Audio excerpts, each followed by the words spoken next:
Paul Joseph Fronczak was born on April 26, 1964, to parents Dora and Chester Fronczak. On the day of his birth and the next day, an unidentified nurse was seen walking around the maternity ward and at one point had peeked in on baby Paul.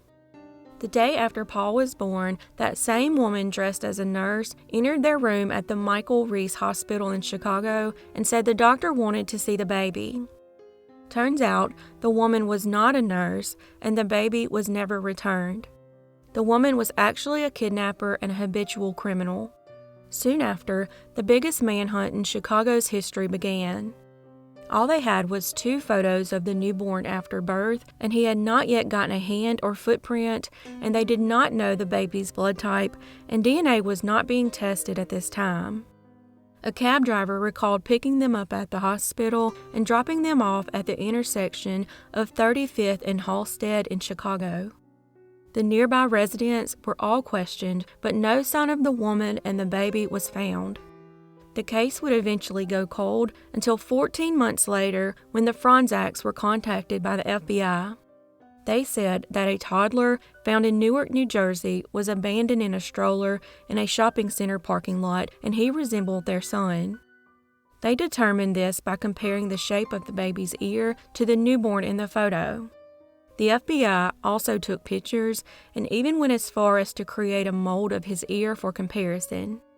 Over the next year, while the FBI was continuing their investigation, the baby was placed in the care of a very experienced foster family in New Jersey. Although there was no way to be sure at the time if he was indeed their child, they believed that he likely was, and eventually the FBI simply turned him over to the Fronczaks for them to raise.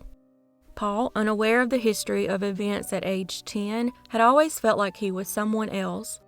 Then one day, he went snooping in the basement for Christmas presents and found 3 boxes of newspaper clippings about the abduction. His mother was angry when he brought this up to her, so he decided not to mention it again, but they did explain that he had been abducted as a baby but was later found. Paul, who was nearly 50 years old and now living in Las Vegas, Nevada, was able to convince his parents to take DNA tests. He wanted to find out once and for all if he really was their biological son. In 2012, they agreed and he collected their DNA and sent the swabs off, but they suddenly changed their minds and begged him not to find out. But he wanted to pay them back for saving his life and being his parents by finding their biological son if it was indeed not him, and desperately wanted to know who he was. So he submitted the DNA test anyways, which answered the question that had burdened them all those years. He was not the Paul Fronczak that Dora gave birth to. His parents were furious about the situation and refused to speak to him for several years before finally reconciling. Paul became determined to find the real Paul and answers about his own identity. With the help of genetic genealogist C.C. Moore, Paul was able to trace his genetic roots to Tennessee. She discovered that his birth name was Jack Rosenthal, and he had 4 siblings, including a twin sister named Jill. Upon meeting his relatives, Paul learned that they had no clue what happened to Jill. Their birth mother, Marie, was a heavy drinker, and his dad, Gilbert, was badly affected by the Korean War, and they were both now deceased. They allegedly removed photos of the twins from their family photo album, and the father warned relatives not to talk about them. As a result, their disappearances weren't reported. Jack and Jill were apparently badly neglected and abused, and one relative even recalled them being in a cage at one point when they were babies. At some point, Gilbert and Marie claimed that they had given the twins to another relative to take care of.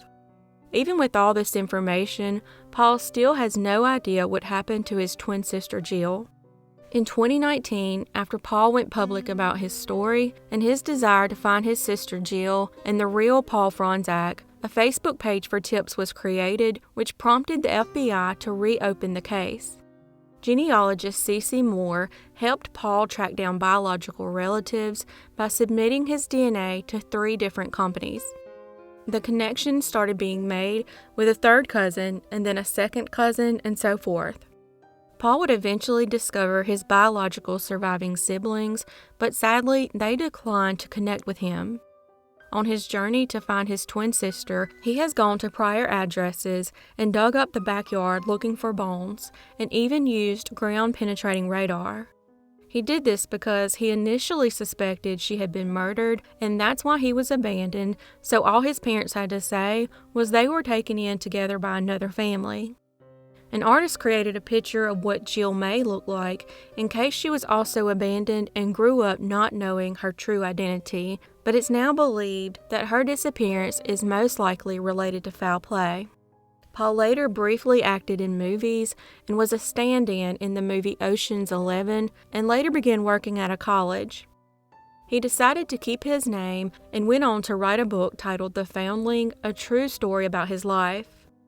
In 2014, an artist with the National Center for Missing and Exploited Children created an aged progressed photo of the baby in the picture to what he may look like around 50 years old. Meanwhile, several men came forward believing themselves to be Paul.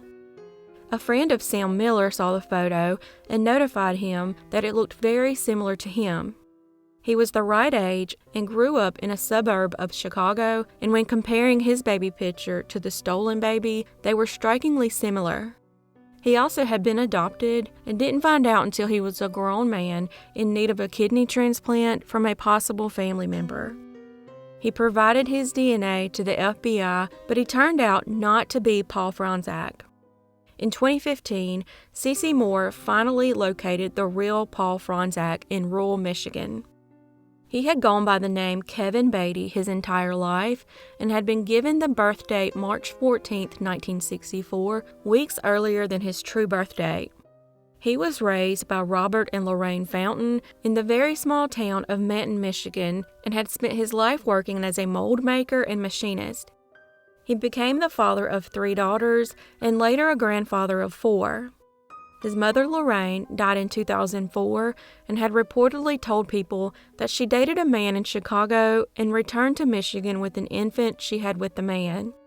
Turns out, she had likely purchased him from the woman that kidnapped him. Sadly, Kevin, the real Paul, was suffering from cancer when he found out his true identity and passed away at the age of 56 on April 25, 2020. Before his death, he spoke to his biological mother on the phone a few times, but never met face-to-face, and he also learned that his biological father, Chester, was already deceased. Ironically, the day Kevin passed away was actually his 56th birthday. However, his obituary doesn't reflect that and shows the other birth date. Before passing away, Kevin got the chance to read The Foundling that Paul wrote. While it is said he did enjoy the book, he still declined to speak personally with Paul. The reason for this had a lot to do with the fact that he had terminal cancer, was dying in the middle of the COVID pandemic, and on top of all that, he just found out that he wasn't who he thought he was. As for the person who kidnapped Kevin, it's suspected to be a woman named Linda Taylor. A newspaper article was published in the 70s, around the time that Linda was on trial for welfare fraud, that said her ex-husband reported that she just showed up one day in the mid-60s with a newborn baby, and it was strange because she had not even been pregnant. Years later, Linda's son, Johnny Harbaugh of Chicago, Illinois, claimed that his mother, who was notoriously known as the welfare queen in Chicago during the 70s and 80s, did in fact kidnap Paul right after he was born. Even President Reagan made a public statement about her slew of criminal actions and nearly 90 counts of fraud, aliases, and 50 false addresses. Johnny recalls that decades earlier, when he was a teenager, his mother just came home one day with an infant boy. He said she was a master of disguise and had multiple money schemes and even had an entire room for her wigs and nursing dresses and doctor's clothing that she used to disguise herself. He said he's certain one of her boyfriends later took the baby to Tennessee. The man worked for the American Rivet Company, and a former employee there confirmed to the media that the man had moved to Sevierville, Tennessee. In 2021, an American-British documentary film titled The Lost Sons was released that follows the story of the kidnapping. In a new book, True Identity, Paul Fronczak offers proof that the cops, FBI, and even the Fronczaks were aware he probably wasn't the real Paul.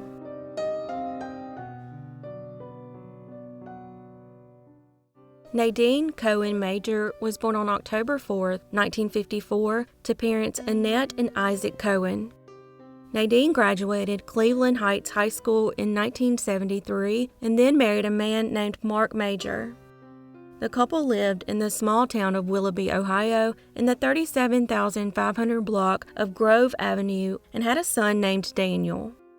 On January 11, 1980, a year and a half into their marriage, Mark left his job and returned to their apartment to find a devastating and gruesome scene.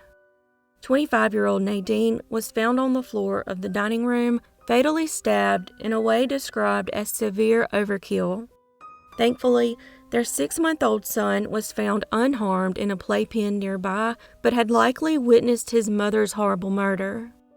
A neighbor reported that earlier that day, an unusual canary yellow sports car was parked outside the apartment building, and interestingly, her autopsy revealed no sign of sexual assault. Unfortunately, the case would go cold for the next 42 years.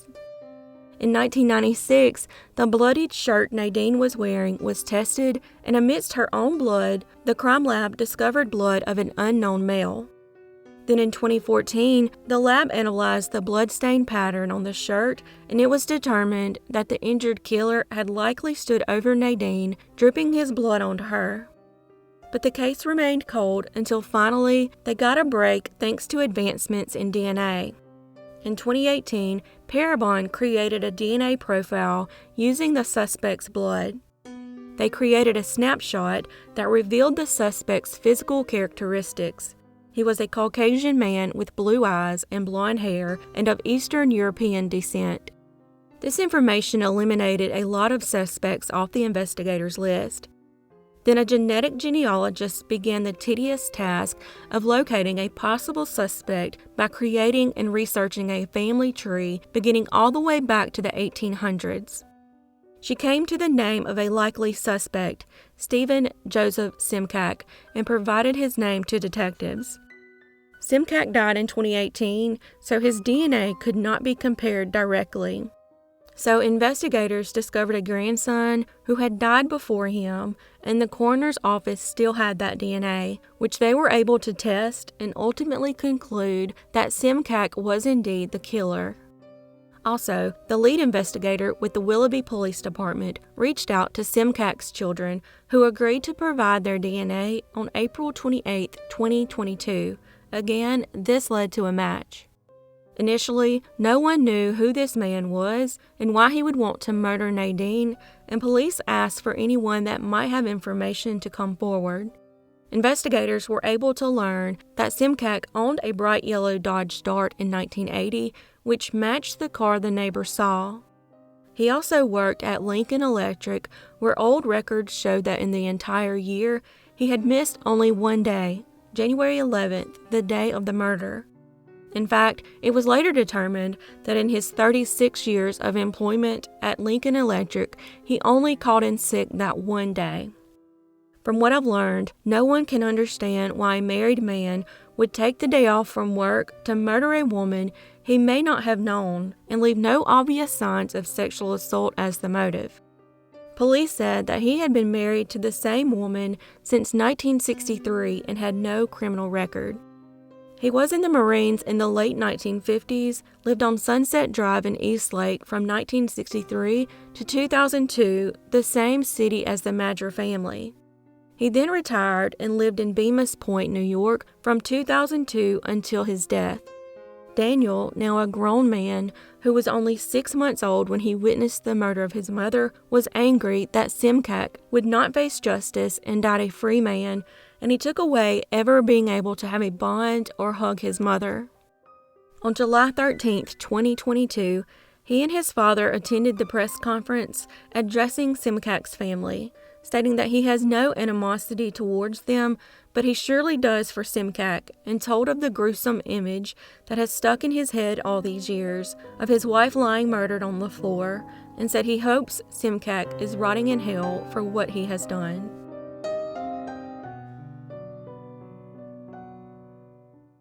Shani Warren was born in 1961 in Stoke Poges, England, to parents Joe and Elsie, and had a brother named Stephen. Shani was described as intelligent and level-headed and loved to sing and dance.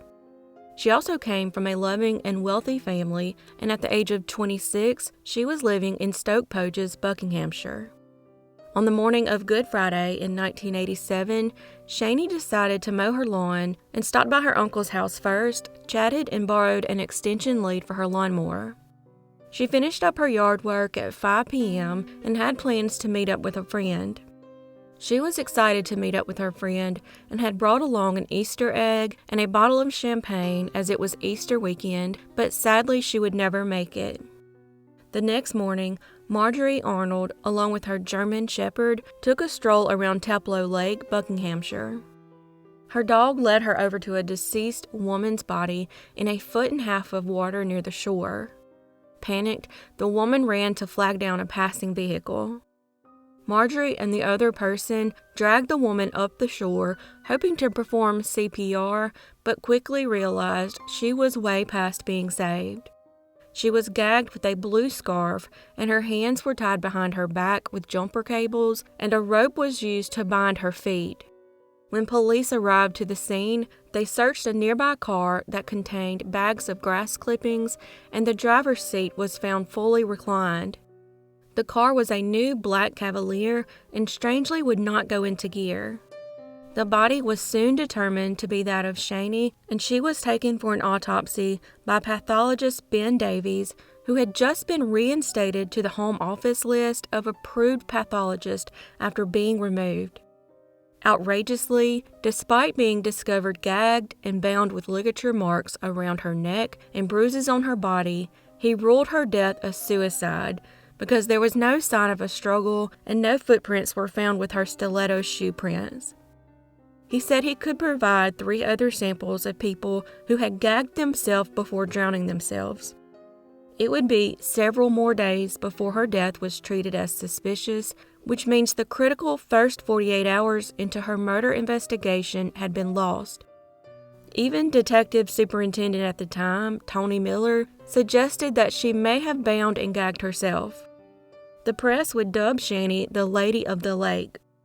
Her family refuted this crazy theory, along with others, which pressured law enforcement to call in a not expert. He reported that Shani could not have bound and gagged herself. Finally, law enforcement began investigating her death as a homicide and brought in their own expert, a forensic psychiatrist from Broadmoor Mental Hospital, Dr. John Hamilton. He reviewed over 8 years of Shani's diary and also went to the site her body was found. He stated there were no signs of depression or mental health disorders in any of her diary entries. With so much conflicting evidence, the coroner was left with no option but to record an open verdict. A reconstruction of her last movements was publicized on the BBC Crime Watch program, resulting in several tips. Several witnesses called to say that Friday evening they had seen a blonde woman standing near the road while 3 men were looking at the engine of her car. Another witness had seen a blonde woman with a black bag, possibly dumping grass clippings. At the same time, a well-dressed, unidentified man was standing next to a green BMW. 5 years after Shani's death, a conspiracy theory had developed. A British journalist named Collins on Computer Weekly published a book titled Open Verdict, which linked Shani's death to the technology giant GEC-Marconi. Collins had uncovered a series of up to 25 bizarre deaths of people connected to GEC-Marconi, who, at the time, was undertaking research for America's Strategic Defense Initiative, or the Star Wars Project. The project was designed to develop a system that could intercept Russian nuclear missiles from space. Collins began to record the mysterious disappearances and bizarre suicides of those connected to the company in the early 80s. At first, there were 1 or 2 deaths a year until 1988, when there was suddenly a cluster of them. Those who died showed no indication of mental illness before and had often spent the day performing mundane tasks before killing themselves in bizarre and dramatic ways. Their deaths were often recorded as an open verdict, same as Shani. Interestingly, Shani had begun working for a company called Microscope, which was purchased a week prior to her death by none other than GEC-Marconi. Some of those identified by Collins had been on the verge of leaving their jobs. Others claimed to have uncovered a secret. At least 3 made appointments with their member of parliament to discuss a serious matter, but died before the meeting. The same day that Shani died, another person connected to GEC-Marconi jumped off a viaduct a mile away. Although he survived, he had no recollection of jumping or the events leading up to it. Then in 1997, 10 years after her death, a task force created by Leicestershire Police, known as Operation Lynx, contacted Thames Valley Police. Lynx was set up when breakthroughs in DNA technology linked a series of rapes in Leicestershire, Nottinghamshire, and Yorkshire. The rapist's MO was to abduct young women in parking lots, bind them with jumper cables or rope from their cars, then rape and rob them. In one instance, the suspect used a tube of superglue that he had found in the victim's car to glue her eyes shut. In another, he raped a young woman, placed a bag on her head, and tossed her into a freezing canal. Miraculously, she survived by standing on her tiptoes and crying for help. Moments away from drowning, she felt a stone on the floor of the canal that she used to push herself out of the water. I also read a report that stated that she was rescued by a citizen who heard her cries for help. Either way, her rapist watched calmly from the bank before walking away, and he was later identified as Clive Barwell, a lorry driver, or what we call a truck driver in the U.S. Over the years, police had gathered forensic evidence from the women and their cars, such as swabs and body hairs. Strangely, they later destroyed all the evidence, and he carried on with his attacks of young women, getting more and more bold and gruesome. A detective was able to place Barwell in Buckinghamshire around the time of Shani's death, and he was charged with her murder but denied any knowledge of Shani's death. In 1999, he pleaded guilty to attempted murder, kidnapping, rape, and assault, and was sentenced to 8 life sentences. As you will see soon, he wasn't actually her killer, but he was a sadistic serial rapist who had attacked at least 25 women and had committed a reign of terror that lasted 13 years, all while his wife and children thought of him as a model citizen. In 2021, 33 years later, traces of semen were found on evidence collected from Shani's body. The new DNA evidence led them to 66-year-old Donald Robertson, leading to his conviction for false imprisonment, indecent assault, and murder of Shani. He was jailed in 1978 for burglary and attempted rape of a 15-year-old girl who was home alone. He was released 3 years later and soon after kidnapped and raped again. Days after being released, he attacked a 14-year-old girl who had been riding her bicycle in Farnham Royal. He shook a broken bottle at her and threatened to harm her again if she went to police. He later pleaded guilty to that crime in October 1981 and spent a little over 5 years in jail. 4 months after that release is when he attacked and murdered Shani. Less than 2 months after attacking and killing Shani, he attacked a 17-year-old girl who was walking home along the A4 Bath Road after missing the last train on the outskirts of Slough, Robertson's hometown. Robertson was convicted of another attack in 2010 and was already behind bars when convicted for Shani's murder in May of 2022, over 34 years later.